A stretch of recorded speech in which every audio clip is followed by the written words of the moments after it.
In this video, I want to go over an easy, a medium, a hard example of solving a logarithmic equation.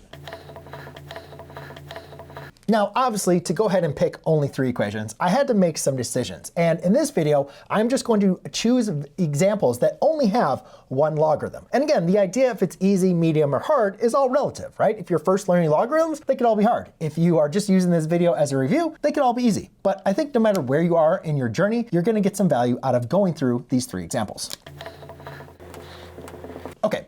So in this case, this one's great because we have our logarithm. Log base 2 of x minus 1 is equal to 4. And the nice thing about this one, which is called the easy one, because we have a logarithm already isolated. So in reality, what we really need to do is just kind of understand our basic ideas of how do we solve a logarithmic equation. So I have a log base 2 of this x minus 1. Now again, this x minus 1 is in the argument of the logarithm. So what that means is, to get into this x minus 1, I need to undo the log base 2. Well, how do we undo the log base 2? To undo the log base 2, we need to exponentiate both sides. So what I'm simply going to do is raise both sides with a base 2. Now, using my rules of logarithms, I can see that 2 raised to the log base 2 of x minus 1 is just going to equal what's in my argument, which is going to be a x minus 1. Then I have 2 raised to the 4th power. Well, that's going to be 2 multiplied by itself 4 times, which in this case is going to be a 16. Then all I simply need to do is add a 1 to both sides,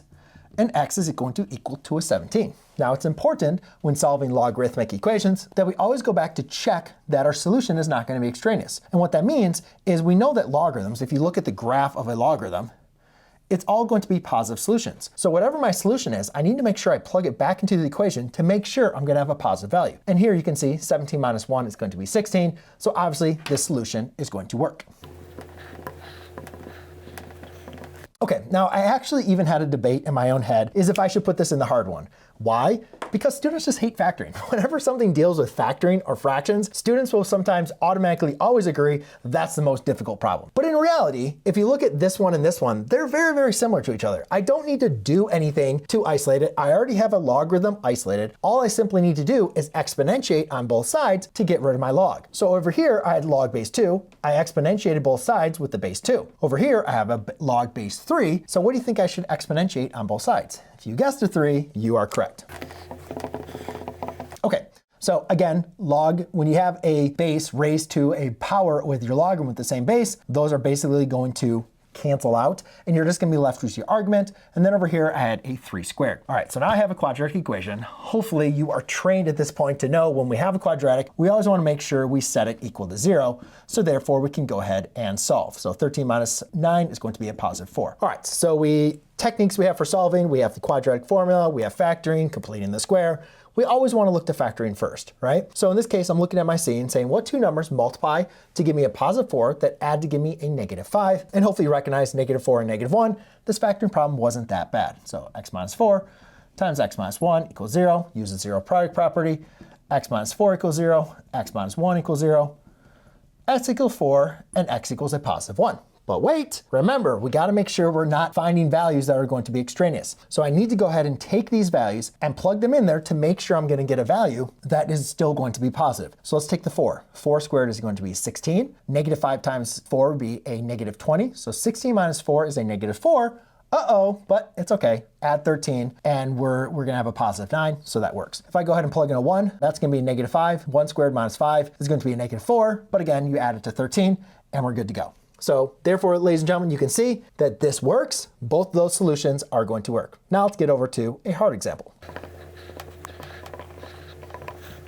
Okay, now there's a lot of problems that really were difficult, but I really want to kind of streamline this video a little bit more in a step-by-step approach. And a lot of students will make a mistake on a video on a problem like this for a lot of different reasons. And one of the biggest reasons is they don't isolate the x correctly. Remember, ladies and gentlemen, when we're solving a linear equation, you got to use the reverse order of operations to solve for x. Well, before you can go and get into exponentiating both sides for solving a logarithmic equation, you need to make sure that you have your logarithm isolated. So that means we need to undo everything that's happening to our logarithm. So therefore it's log equals a number. Log equals a number. And there's 2 other mistakes that students will make. One, sometimes they'll undo the operation that's inside of your parentheses. As well as sometimes they'll see it's a negative, and if it was like a multiple choice test and there's like a extraneous or no solution, they may say, oh, Mr. McLogan, I can't take the logarithm of a negative number, so immediately I'll just go and choose that answer. Well, you'll see in this case, that is not going to be correct. All right, so what is it that we do first? Because we have a 1/2 times log base 4 of negative 8x plus 3. Well, again, I just maybe ask my question. If I had 1/2 x plus 3 equals 4, what would you do first? You would subtract the 3, and then you'd multiply by 2 on both sides. So ladies and gentlemen, solving for the logarithm is going to be no different, right? Don't worry about that negative 8x. We can't do that. We can't get rid of that negative 8x until we get rid of the logarithm, right? And we can't get rid of the logarithm until our logarithm is isolated.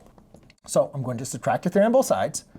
1/2 log base 4 of negative 8x is equal to a positive 1. Then again, to get rid of the 1/2, I'll multiply by 2 times everything. That's going to leave me with a log base 4 of negative 8x is equal to a positive 2. Now I can exponentiate both sides with a base 4. Therefore, it's going to leave me with a negative 8x is equal to 4 squared, which is a 16. Now when I divide by negative 8, I get x equals a negative 2. Which again, a lot of students are like, oh, you can't have a negative. But look what happens when I plug in negative 2 into my argument. Negative 2 times negative 8 is a positive 16. So guess what, ladies and gentlemen? That works.